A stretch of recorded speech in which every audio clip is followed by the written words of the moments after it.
Olá, hoje estamos iniciando uma playlist sobre matrizes. Mas, afinal, o que são matrizes? Temos aqui a definição. Denomina-se matriz M por N qualquer tabela retangular formada por M linhas e N colunas, sendo M e N números inteiros maior que zero. Essa é a definição. Às vezes a gente não gosta tanto da definição, mas a definição ela diz tudo que a gente precisa saber de forma mais simplificada possível. Então, matrizes são tabelas com números, e ela tem uma certa quantidade de linhas e uma certa quantidade de colunas. O estudo das matrizes começou já há algum tempo, e ela deve muito a dois grandes matemáticos. Esse que vocês estão vendo, que se chama Cauchy, viveu entre 1789 até 1857, era um matemático francês, e ele chamou matriz de tableau, que quer dizer tabela em francês. Também o estudo progrediu muito com Joseph Sylvester, que viveu entre 1814 até 1897, e esse matemático ele era inglês.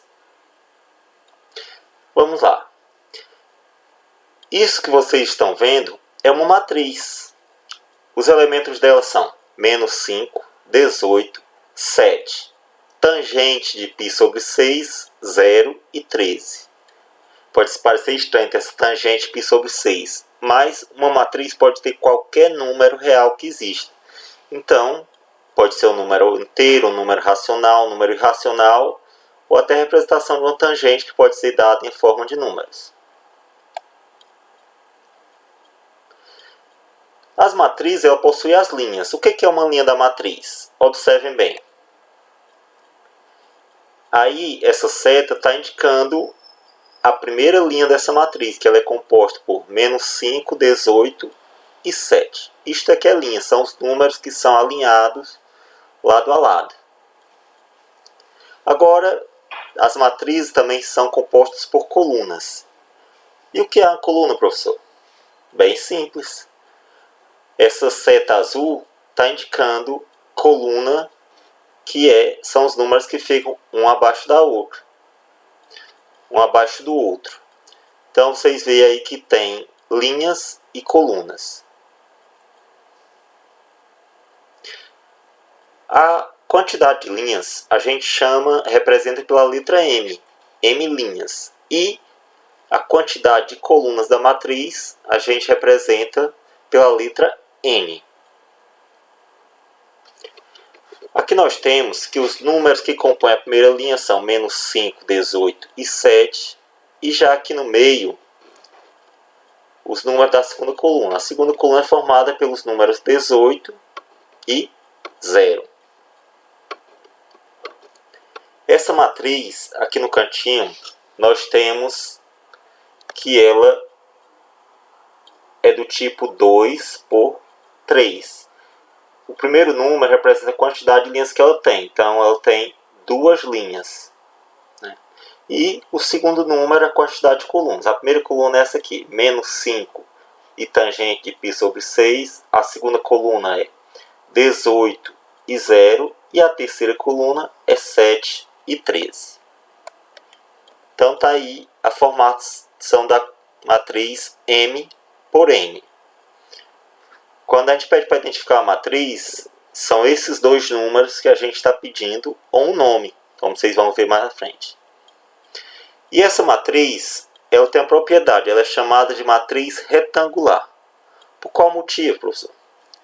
Porque os números de o número de linhas é diferente do número de colunas. Como você pode contar aí, ela possui apenas duas linhas, mas ela possui 3 colunas. Então, como esses dois números, 2 e 3, são diferentes, quando isso acontece em relação à matriz, ela é chamada de matriz retangular. Observe agora duas matrizes lado a lado. A primeira matriz formada por 8, -4, 2, 0, 15, 32, 24, -9 e 7. Como você pode perceber, ela é uma matriz do tipo 3 por 3. Será que ela é retangular também? Não, nesse caso, a quantidade de linhas é diferente da quantidade de colunas. Quando isso é igual à quantidade...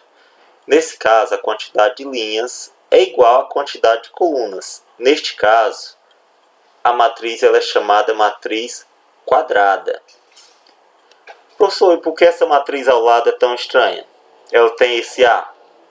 Bom, essa matriz ela é chamada de matriz genérica.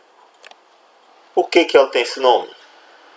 Porque ela não está representada os seus elementos, está representada apenas a localização de seus elementos. Por exemplo, o primeiro elemento que tem aí é o elemento A11. Qual o significado disso? A letra A representa apenas localização. Agora os números 1 e 1, o primeiro 1 representa que o elemento está na primeira linha, e o segundo número 1 representa que o elemento está na primeira coluna. Observe, aí temos aí destacado o 8. Lá na matriz genérica, que posição ele ocupa? Olha só, está nessa mesma posição, pode observar, A11. Então, o elemento A11 é o número 8. Observe agora, o número 32. Qual é a posição do elemento 32? Basta comparar lá na outra matriz, que é A23. Mesmo sem ter a matriz genérica, você também poderia saber disso. Como? Primeiro, sempre olhe em qual linha está aquele número. Então, você observa aí que o 32 está na segunda linha. Em seguida, você olha em qual coluna ele está. Então, a primeira coluna é a que começa com 8, a segunda é a que começa com -4, e ele está na terceira coluna, que começa com 2. Então, a posição da linha é 2 e a posição da coluna é 3, como você pode perceber.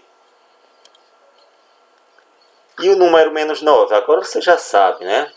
-9 está na terceira linha e pertence à segunda coluna. Então, a posição dele é A3, 2. Bem fácil, né? Então, temos aí A1 é o número 8, A23 é o número 32 e A32 é o número -9. Agora, eu queria falar de umas matrizes especiais. Que formato tem essas matrizes que eu estou mostrando aí? A primeira matriz, ela tem o formato 2 por 2. Dizemos que ela é uma matriz de ordem 2, uma matriz quadrada de ordem 2.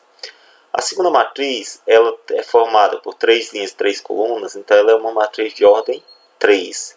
E a terceira matriz, ela tem 5 linhas e 5 colunas. Nesse caso, ela é uma matriz 5 por 5, logo é uma matriz de ordem 5. E essa letra I maiúscula que temos aí, o que ela significa? Notem que essas matrizes elas têm uma característica comum. Ela tem uma reta que passa ligando um canto ao outro, que essa reta é chamada diagonal, diagonal principal. Nesta reta, ela é composta só de números 1. Pode observar que acontece nas 3 matrizes. E o restante da matriz é composta somente de zeros. Então, a matriz que possui essa característica, a diagonal principal, é composta de 1, e o restante dela só de zeros, recebe o nome de matriz identidade, certo? Então, a primeira é a matriz identidade de ordem 2, a segunda é a matriz identidade de ordem 3, e a terceira é a matriz de identidade de ordem 5. Beleza, muito bem. Então, vamos em frente. Matriz identidade. Agora vejamos essas outras aqui. Será que de formato elas são também todas do mesmo tipo? Se você observar a matriz A2, ela tem formato 2 por 2, é uma matriz quadrada. Mas a matriz A4 por 2, ela já não é uma matriz quadrada, ela é uma matriz retangular, porque a quantidade de linhas é diferente da quantidade de colunas. E a última matriz é a matriz do tipo 3 por 4, também é a matriz retangular. Mas as três matrizes elas possuem algo em comum. Elas são compostas somente por zeros. Então, quando a matriz só possui zeros, ela também recebe um nome especial. E ela é chamada de matriz nula. Okay? Gravem bem esses dois nomes e essas características. A matriz identidade é quando a diagonal principal só tem um e o restante composto de zeros. E a matriz nula é quando só tem zeros. Fácil de lembrar, né? Terminamos aqui a nossa aula. Procure revisar todo o conteúdo. Procure fixar bem tudo que foi aprendido. Faça bons estudos, deixe seu like e vamos em frente.